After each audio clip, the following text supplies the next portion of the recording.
Ain't nobody afraid of Muslim people anymore. The war on terror propaganda is not working. I've met a lot of Muslim people at this point in my life, and almost all of them were extremely kind, and a lot of them were super disciplined and focused, which is something that I respect a lot as a wrestler. Some of my favorite mixed martial arts fighters like Khabib Nurmagomedov are devout Muslims. Nowadays, we have white boys in the rural Midwest rooting for Muslims every UFC fight night. You're not going to be able to convince us that these people are evil and that our tax dollars need to be spent on bombing them. And you know who hasn't always been kind and friendly to me?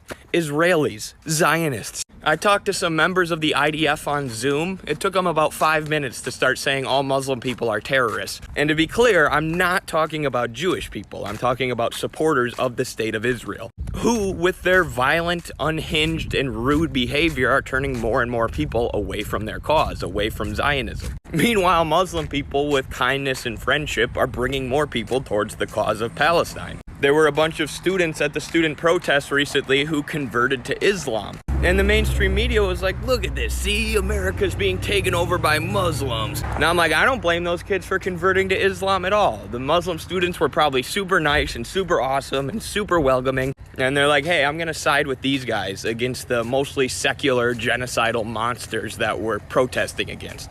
Shout out to all the Muslims.